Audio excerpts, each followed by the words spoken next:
नमस्कार दोस्तों, स्वागत है आपका दिल्ली आईएएस सीतापुर के ऑनलाइन प्रोग्राम में। तो लगे रहिए, लगे रहने से ही आपकी पहचान बनेगी, आपकी पीढ़ियां बदलेंगी, आपकी मनचाही मंजिल मिलेगी और आप अपने लिए, अपने परिवार के लिए, समाज के लिए, राज्य के लिए, देश के लिए एक बड़ा काम कर पाएंगे, सरकार के लिए बड़े सुधार कर पाएंगे। तो आज का जो मुद्दा है शार्ट क्लास के रूप में, जो सभी परीक्षाओं के लिए बहुत ही बेहद आवश्यक है। अनेक प्रकार के प्रश्न पीसीएस में भी बनते हैं। इसमें हर एग्ज़ाम में क्वेश्चन आते हैं इससे संबंधित, क्योंकि ये करंट का भी मुद्दा रहा है और ये बड़ी चुनौती भी है। करंट का भी मुद्दा रहा है और एक इससे जुड़ी एक बड़ी चुनौती भी है भारत के लिए। अन्य देशों का भी मुद्दा है, आईआर से संबंधित भी मुद्दा है।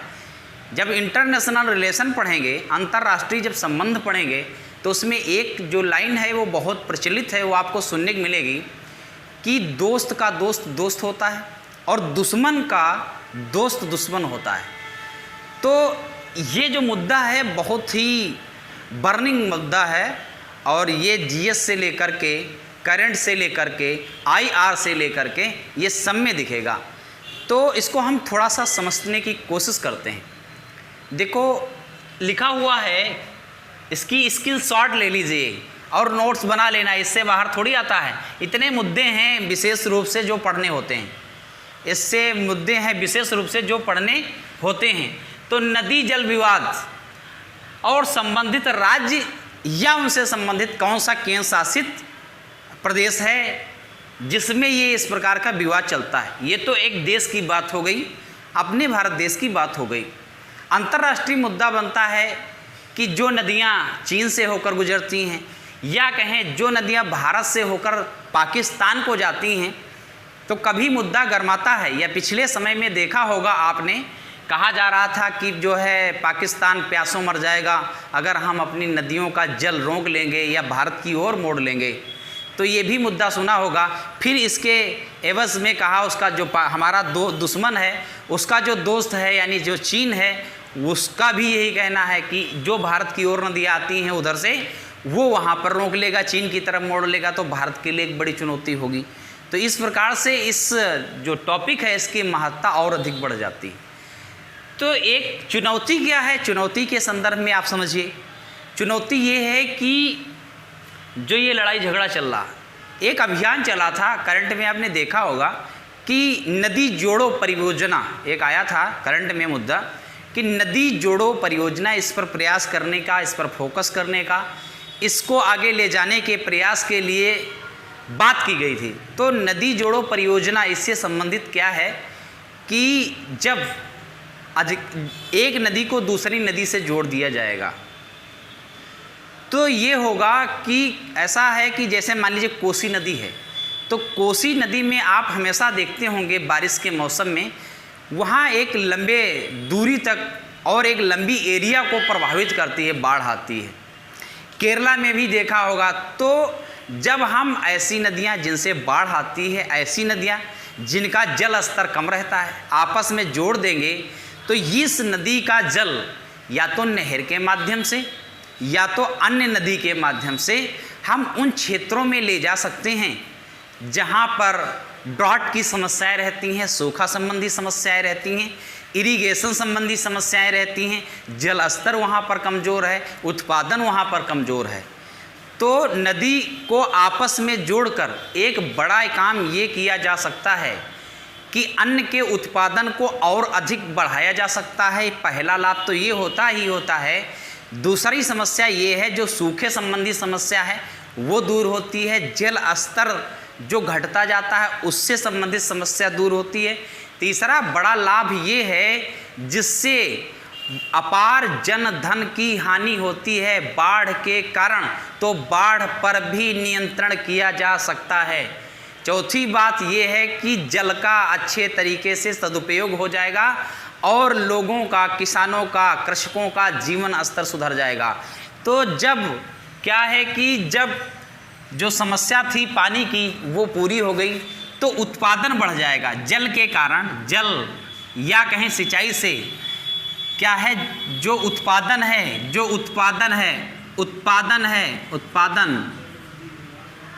वो क्या है, बढ़ जाएगा, उत्पादन बढ़ जाएगा।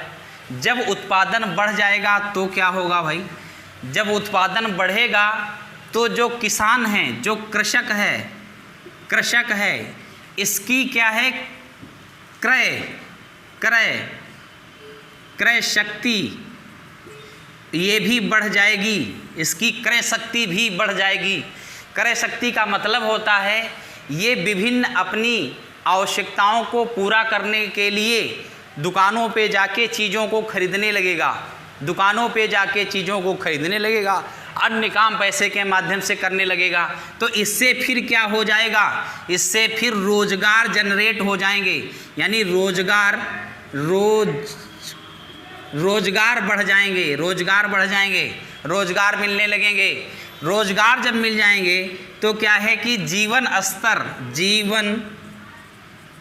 स्तर क्या है, ऊंचा उठ जाएगा। जीवन स्तर क्या है, ऊंचा उठ जाएगा या जीवन स्तर सुधर जाएगा।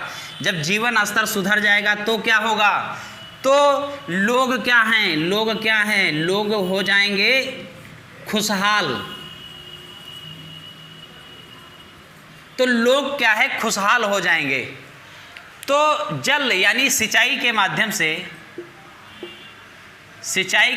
से आपने देखा क्या हुआ कि कृषकों का उत्पादन बढ़ गया और कृषकों के पास क्रय शक्ति बढ़ गई। उन्होंने अपनी पिछड़ी हुई आवश्यकताओं को पूरा किया, अपनी बच्चों को शिक्षा देने लगेंगी तो शिक्षा के क्षेत्र में सुधार होगा, पढ़ जाएंगे तो विकास कर जाएंगे, इससे बड़ी सारी शाखाएं इससे और निकलेंगी।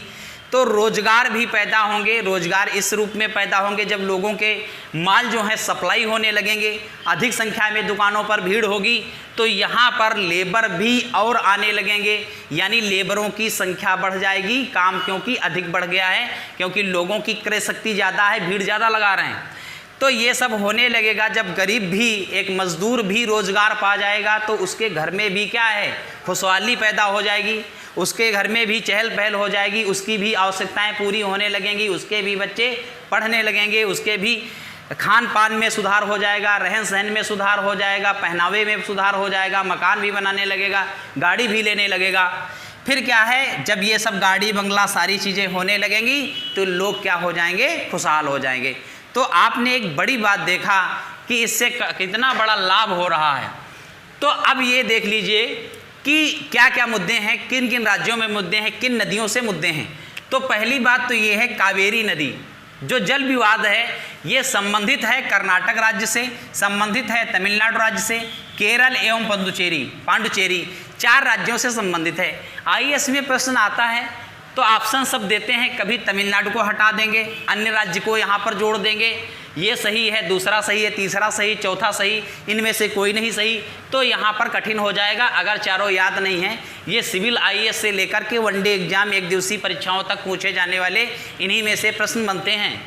फिर कहता है कृष्णा नदी क्या है, आंध्र प्रदेश इससे जल यहाँ प्रभावित है और कर्नाटक भी प्रभावित है। इन जगहों पर, इन राज्यों में होकर के जल गुजरता है, पानी गुजरता है। तो ये समस्या बनती है। कभी कभी ये होता है कि जैसे मान लीजिए जो भारत से निकली है नदी आप पाकिस्तान गई हैं तो भारत ने उन पर बांध बनाया, ज़्यादा जल वहाँ खींचने लगा तो पाकिस्तान चिल्ला पड़ा कि हमारे यहाँ जो है जल नहीं, पानी नहीं आ रहा, यहाँ सूखा जैसी समस्याएं हो रही, पीने के लिए समस्याएं हो रही। इसी तरह से मान लीजिए कोई नदी कर्नाटक से निकलती है और उसको जाना तमिलनाडु, केरल होके पांडुचेरी तक जाना है, तो कर्नाटक ने एक बांध बनाया, एक तमिलनाडु ने बांध बना लिया, इसने 2 बांध बना लिया, तो आगे केरल और पांडुचेरी में पानी जा ही नहीं रहा है। तो वहाँ पर लोग चिल्लाने लगेंगे कि मेरा राज्य पिछड़ जाएगा, मेरे राज्य में सूखे जैसी समस्याएं, मेरे राज्य में पिछड़ापन आ जाएगा, मेरे राज्य में सिंचाई जैसी समस्याएं हो जाएंगी। इसी तरह से आंध्र प्रदेश, उसके बाद में देखेंगे रावी और ब्यास जो नदियाँ हैं, रावी और ब्यास नदियाँ हैं, वो क्या है कि हरियाणा राज्य और पंजाब राज्य, राजस्थान राज्य, ये तीनों लाभान्वित होते हैं। तो ये समस्याएं बांध को लेकर है, ज़्यादा पानी के यूज को लेकर है। बेतवा नदी जो है मध्य प्रदेश और यूपी 2 राज्य ऐसे हैं जो प्रभावित हैं। इन दोनों में ये समस्या बनी हुई है, लड़ाई बनी हुई है, झगड़ा बना हुआ है कि कोई अधिक जल को प्राप्त कर रहा है और हमें कम मिल रहा है। एमपी में, यूपी में, बिहार में, ये तीनों जगह जो है आप देखेंगे सोन नदी का प्रभाव आपको दिखाई देगा। तीनों में इससे संबंधित समस्या बनी हुई है। उसके बाद में अपर यमुना नदी जो देखेंगे वो हिमाचल प्रदेश, हरियाणा, यूपी, राजस्थान, राष्ट्रीय राजधानी क्षेत्र दिल्ली में भी इसका प्रभाव है। यमुना विहार जैसी जगहों पर जाओगे तो समस्याएं इस प्रकार से कि पानी वाली मिल जाएंगी। तो आपने देखा कि जो नदी जल विवाद थे किन किन राज्यों में थे, कौन सा संघ शासित प्रदेश है वो भी प्रभावित है उससे। तो इस प्रकार से ये टॉपिक भी बहुत महत्वपूर्ण था। तो आज की क्लास बस यहीं तक करते हैं। नेक्स्ट शॉर्ट क्लास में नए टॉपिक के साथ पुनः मिलेंगे। धन्यवाद।